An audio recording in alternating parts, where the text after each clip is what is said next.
Now to Secretary of State John Kerry. I spoke to him earlier this morning just after he sealed the deal.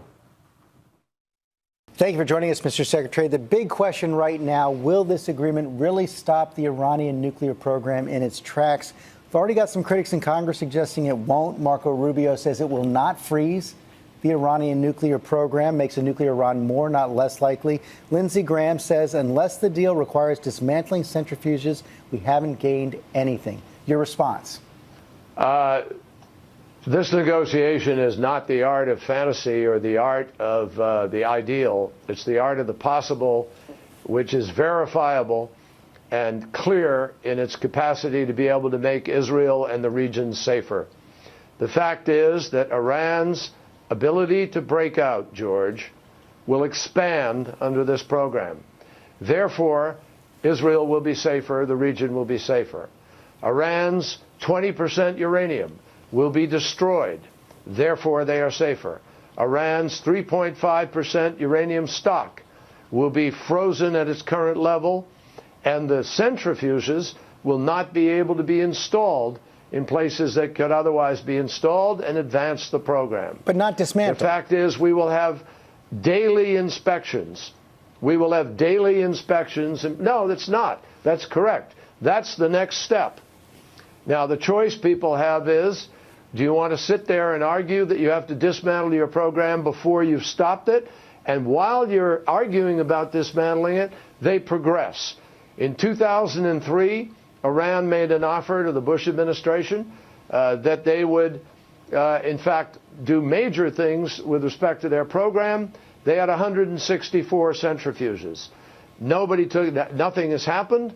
Therefore, here we are in 2013. They have 19,000 centrifuges, and they're closer to a weapon.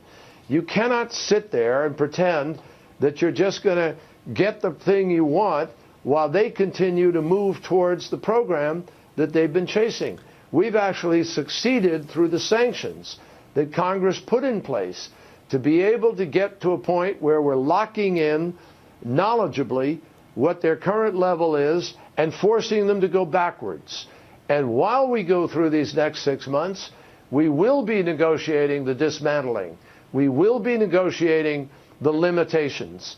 But you can't always start where you want to wind up.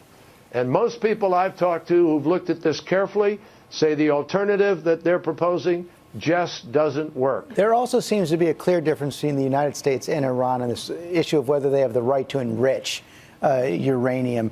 You say the deal does not include any recognition of that right. The foreign minister of Iran says it includes it in two distinct places. I just want to know, what is the U.S. position? Does the U.S. respect and recognize that right of Iran's? Yes or no? No, there is no right to enrich. We do not recognize a right to enrich. It is clear in the NPT, in the Non-Proliferation Treaty, it's very, very clear that there is no right to enrich.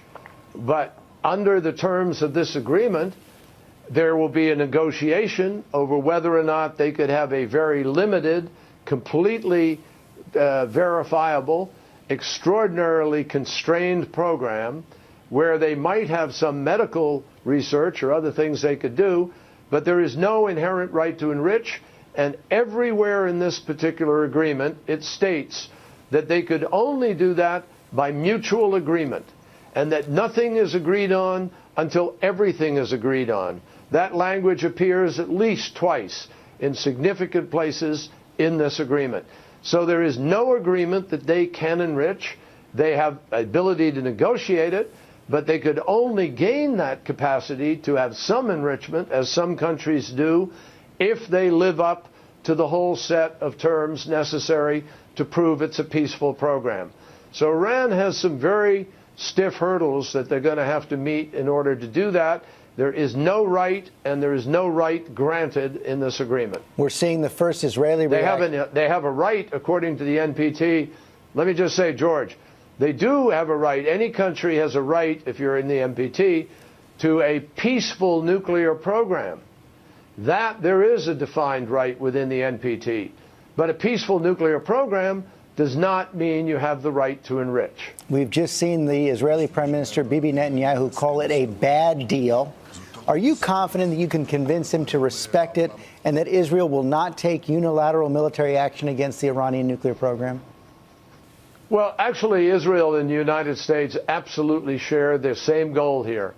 There is no daylight between us with respect to what we want to achieve at this point.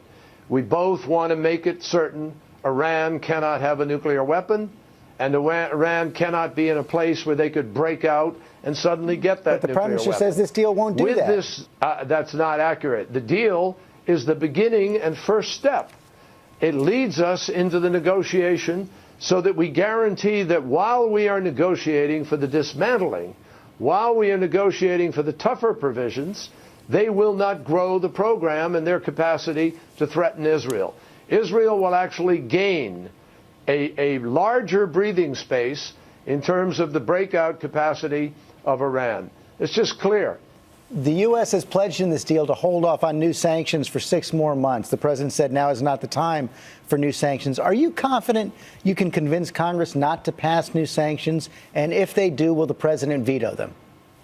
Well, George, I believe Congress will recognize that this deal actually has a great deal of benefit in it. And I look forward to going up and working with our colleagues on the Hill in order to try to persuade them that this is not the moment to increase sanctions.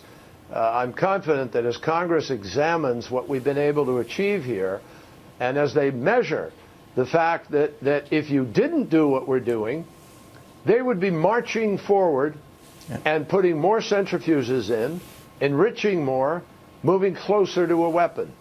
What we have done absolutely unequivocally allows us to get into Fordow, know what they're doing in that enrichment, stop the enrichment, and if they're not prepared to do the things necessary to be able to have a peaceful program, truly peaceful and provable as such, then the sanctions can be turned back up, and of course, he always has every other option available to him as commander-in-chief. Finally, Mr. Secretary, you just emerged from the first face-to-face negotiations with the Iranians since 1979. Is the U.S. now heading towards a normal relationship with Iran? And how do you reconcile your experience with the words of their supreme leader, who calls Israel a rabid dog and accuses the United States of war crimes? Well, obviously, those are the most insulting and unacceptable terms, obviously. I mean, that goes without stating. And we don't accept that kind of terminology, and we hope that that's not going to be part of the future. But we're not going to sit around and deal with hopes or words and pretend that there's trust where it has to be built over a long period of time.